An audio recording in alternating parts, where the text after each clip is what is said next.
பிரியமானவர்களே, ஆகாரின் கண்ணீரை காண்கின்ற தேவன் நம்முடைய கண்ணீரையும் காண்கின்றார். தாவீதின் கண்ணீரை கண்ட தேவன் இன்னைக்கு உங்களுடைய சத்தத்தையும் கண்ணீரையும் காண்கின்றார். அவர் நமக்கு செவி கொடுப்பார், வழியை நடத்துவார்.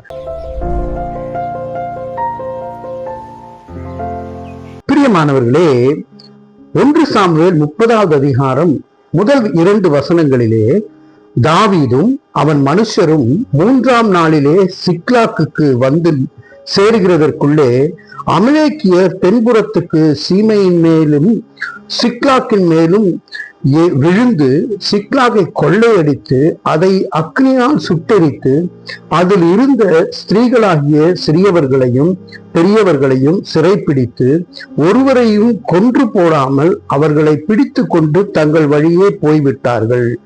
பாருங்க, தாவீது ஒரு இடத்திற்கு சென்று திரும்புகின்றார்.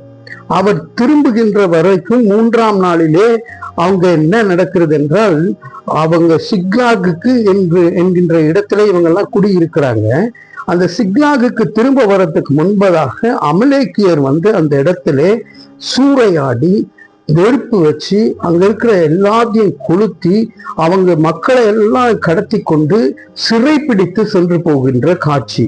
அதுல பார்க்கும்போது தாவீதுக்கு அதிர்ச்சியாக இருக்கிறது. எங்கடா நம்ம மக்கள்லாம் இங்க விட்டுட்டு போனோமே, ஒருத்தருமே காணுமே, ஒரு பொருளுமே இல்லையே, எல்லாம் பிடித்து போகப்பட்டதே, எல்லாமே சிறையிருப்பாகி விட்டதே என்று சொல்லி அவன் பலன் இழந்து அழுதானாம். வேதம் சொல்லுகிறது, அவன் அழுகிறதற்கு கூட பலன் இல்லாமல் தாவீதோ அழுகினான். 4வது வசனத்திலே தாவீதும் அவனோடு இருந்த ஜனங்களும் அழுகிறதற்கு தங்களிலே பலன் இல்லாமல் போகும் மட்டும் சத்தமிட்டு அழுதார்கள். இப்ப அழுகிறது தப்பே இல்லைங்க பிரியமானவர்களே, ஏன்னா இட்ஸ் அன் எமோஷன். அழும்பொழுது சத்தமிட்டு பலன் இழந்து ஐயோ ஆண்டவரே எல்லாம் போயிடுச்சே என்று சொல்லி அழுகின்ற சூழ்நிலைகள். இப்படிப்பட்ட ஒரு சூழ்நிலையில திடீரென்று நம்மை கைவிட்டு போன காரியங்கள், கைவிட்டு போன மக்கள், இப்படிப்பட்ட நேரங்கள்ல நாம சத்தமிட்டு அழுவோம். ஆனா கம்யூனிகேஷன் கட் பண்ணிட மாட்டோம். எப்பவுமே இந்த வார்ல பாத்தீங்கன்னா முதல்ல செய்யறது இந்த கம்யூனிகேஷன்லாம் கட் பண்ணிடுவாங்க, நெட்வொர்க்லாம் ஜாம் பண்ணிடுவாங்க. அந்த மாதிரி கம்யூனிகேஷன் சாத்தான் கட் பண்ணிடுவான். எப்படின்னா, முதல்ல நாம பேசுறது கடவுளிடத்துல ஜெபம் மூலமா, ஜெபம் பண்ண மாட்டோம். அடுத்தது கடவுள் நம்ம கிட்ட வசனங்கள் மூலமா பேசுவார், அது பைபிள் படிக்க மாட்டோம். இதெல்லாம் என்னால எல்லாம் படிச்சு என்ன பிரயோஜனம், இன்னும் எல்லாத்தையும் இழந்து விட்டேனே என்று சொல்லி. ஆனா நாம செய்ய வேண்டியது, தாவீது இன்னைக்கு கற்றுக் கொடுக்கின்ற ஒரு பெரிய பாடம், ஆண்டவரிடத்திலே திரும்பி சென்று முழங்கால் படியிட்டு நான் என்ன செய்ய வேண்டும் என்று கேட்கிறான். ஆண்டவரே நான் என்ன செய்ய வேண்டும்? இன்னைக்கு உங்க சூழ்நிலையை கண்டு நீங்க கர்த்தரை விட்டு விலகி போகாமல் நான் என்ன செய்யணும் ஆண்டவரே என்று கேட்கும் போது ஆண்டவர் வழியை காட்டுகின்றவராயிருப்பார், வழியை தருகின்றவராயிருப்பார். பிரியமானவர்களே, ஒரு கிராமத்திலே ஒரு அருமையான தாய், கணவனை இழந்த தாய் ஒரு மகனோடு கூட வாழ்ந்து வந்தார்கள். அந்த மகனுக்கு சில ஃப்ரெண்ட்ஸ் இருந்தாங்க. இந்த ஃப்ரெண்ட்ஸ் எல்லாம் கொஞ்சம் ரிச் பீப்புள். ஆனா இவனும் அமைதியா இருப்பான், ஆனா கடவுள் பக்தியோடு இருந்தான். ஒரு நாள் என்ன ஆச்சு, அவங்க ஒரு வெறித்தனமா அந்த ஃப்ரெண்ட்ஸ் என்ன பண்ணாங்க, ஒரு பாலியல் குற்றத்திலே கொன்று போட்டு விடுகிறார்கள். ஆனா அந்த மகனும் இவன் அன்றைய தினத்திலே அங்கு அம்மாவோடு வெளியூருக்கு சென்று விடுகின்றான்.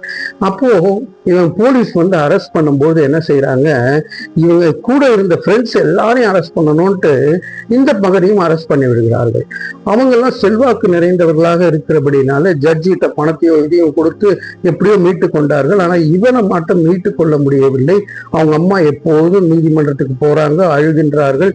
ஜட்ஜ் ஒரு நாள் பார்த்து கேட்கிறாரு, ஏமா நீயும் ஒரு நீதிபதி, நீயும் ஒரு ஜட்ஜை வச்சு நீங்க வழக்காடலாமேமா, ஒரு அட்வொகேட்டை வச்சு வழக்காடலாமேமா அப்படின்னு சொல்லும் பொழுது, அவங்க எனக்கு பணம் எல்லாம் இல்லைங்க, எனக்கு வழக்காடுறதுக்கு என் வழக்கு கடவுள்கிட்ட கொண்டு போயிருக்கேன், அவர் ஏதாவது வழி நடத்துவாரு.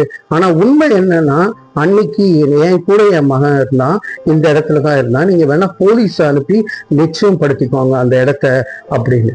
அப்போ ஜட்ஜ் சொன்னதுமே போலீஸ் போய் விரைந்து போய் பார்க்கும்போது அந்த இடத்துலதான் இருந்திருக்கிறான் அந்த மகன் விடுதலை செய்யப்படுகின்றான். அந்த அம்மா சொன்ன காரியம், என் சத்தத்தை கண்ணீரை இயேசு கண்டார், என் சத்தத்தை ஆண்டவர் கேட்கின்றார் என்று சொல்லி.